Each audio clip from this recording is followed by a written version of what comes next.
Well, last time we saw you was not that long ago, a couple months. You had a good fight with Dan Hooker. Obviously, you were tired at the end of it, that's for Yeah, sure, a little bit man. exhausted. Just talk about the experience of that fight and kind of, what lessons you took out of it. Man, I got a little tired in the fight because I have a deviated septum. I was trying to get it fixed before I fought again, but obviously, it didn't work out. I got a short notice fight, so had to take it. And, if I get tired in this fight, I will. My heart's going to push me through it just like it did last time. But, man, it was a fun fight with Dan Hooker. The guy talked a little bit of trash before the fight and kind of made it like a grudge match, made me want to hurt him. And so I went out there and I dominated. I beat him first and second round nice and easy. Third round was a little harder because, like you said, I was tired. But, I pushed through it and went out there and got my hand raised. I wonder, they come to you with a short notice fight. You talk about, you admitted it, you were tired. They say, hey, we want you to go fight in Denver. We want you to go fight in Elevation. Did that factor into your decision at all? To be like, hey, man, my cardio was kind of an issue this last time. Now they want me to go fight up in the mountains. Nah, man. I don't care if they call me on 2 days' notice and want me to fight, anywhere in this world, I'm going. That's just the way I am. I'm not going to turn it down regardless. Alex Caceres is going to be a tough test. It's a big opportunity for me.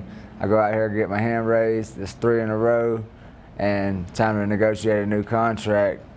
And, whenever you get 3 in a row and now it's time to negotiate more money, hell, I get more money. And I'm going to negotiate to the fullest and try and get the best out of what I can get.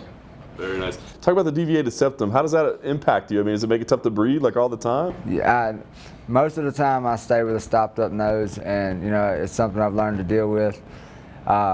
Whenever I can breathe in and out my nose, it helps out a lot better. I can recover my wind a lot better. But it seems like every time during the fight, after that first round, I can't breathe out my damn nose because I guess I got punched in it or something, and it gets closed off. And all it does really is just makes the recovery a little harder. But it doesn't really bother me because I know that regardless, hey, I've got 10 more minutes. We're still going to do 10 more minutes regardless of whether I'm breathing or holding my breath or whatever. If I can't hold my damn arms up, my heart's going to push me through the rest of that 10 minutes. Very nice. So surgery on it at some point, but only if they quit offering you fights for a little bit? That's it, yeah. It sucks, and I mean, I'd like to get surgery. I'd like to try and get it fixed, but at the same time, hey, if I got a chance to go make some money, got a chance to try and climb that ladder, I'm going to do it every time. And after this fight, I'm going to ask for another fight as quick as possible. And if they give me time to get my nose fixed, good. If not, then I will. I'm going back for the next one as soon as they call. Very nice. All right, so they offer you Alex Caceres. You said it's a good opportunity. So I mean, do you have respect for him? I mean, do you break him down? Oh yeah, definitely, man. The kid's tough. He's got a lot of flashy kicks, a lot of crazy ass spinning techniques. It's going to be something hard to deal with. But I mean, I know he's probably fought guys that pressure him before and guys that fight hard, but I don't think he's ever fought anybody with the hunger that I have, the determination, the drive that I'm going to bring to this fight. I'm going to hit him hard. I'm never going to stop coming forward. No matter what he hits me with, it's never going to slow me down. And if he can't handle that pressure, I'm going to break him. And that's nothing against him. I'm not saying that he's going to break easy, but it's just I'm letting you know what I'm coming with. I'm coming with everything I got. And if Alex Caceres ain't ready for it, then I'm just going to take another step up that ladder and go ahead and get my hand raised. It is still real early in your career, and you guys are opening up the Fox portion of the card. Does that mean anything to you, being on Big Fox? Yeah, man, it's pretty cool to me. I mean, every promotion I've ever fought for, after a little while, I wind up, taking over. I'm, one of the fan favorites, and I don't see why UFC's got to be any different than any other promotion. And, on my 4th fight, I've got a good opportunity to make it where, I gain a lot of fans. Because, I mean, Alex Caceres, he's fought 14 times in the UFC. He's got a big following. This is the man to beat right now. I think he's going to be like my gatekeeper. If I beat Alex Caceres, then, the sky's the limit for me.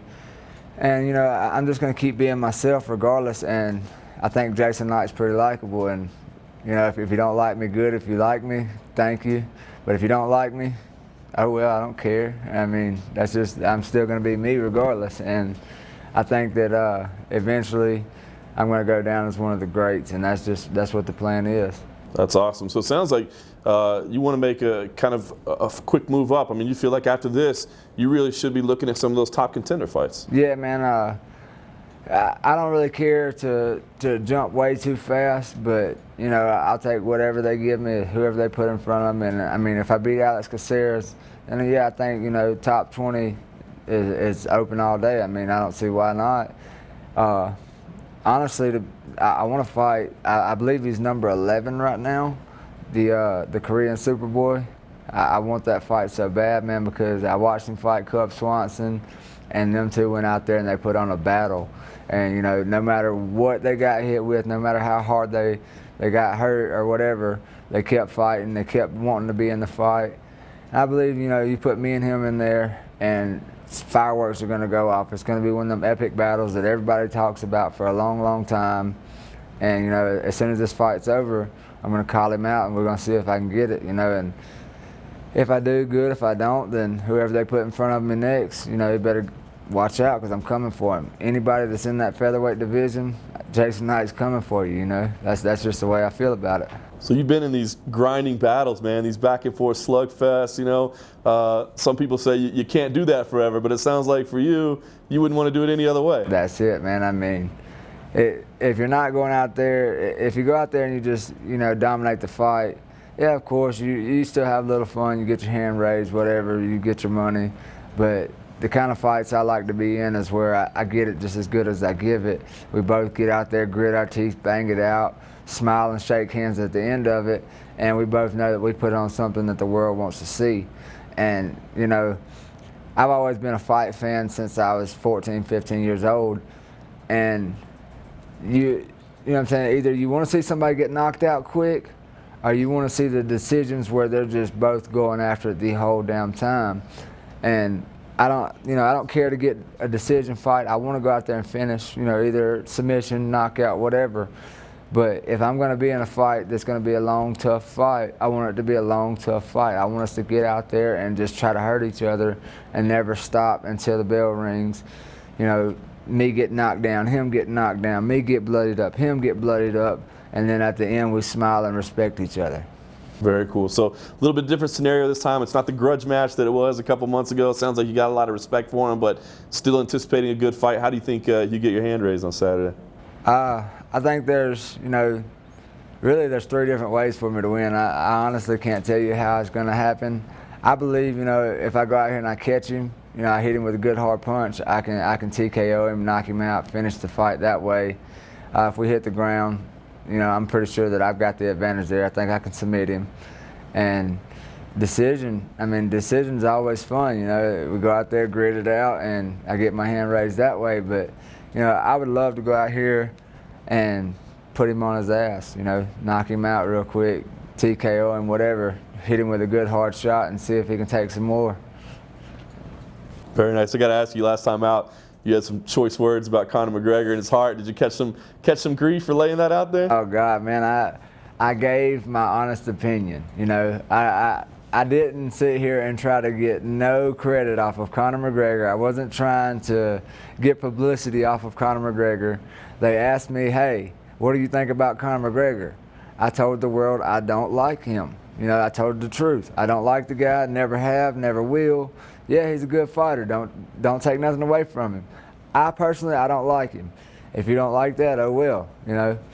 And man, I'm telling you, I got called everything under the book. Everybody told me keep Conor's fucking name out your mouth, blah blah blah. But I mean, you know, if you don't like one man's opinion, then so what? Close your fucking ears. Don't listen to my opinion. You know, turn your head, look the other way. I mean, if you can't take somebody talking about your fighter, then quit getting butt hurt. Go on about your business, you know.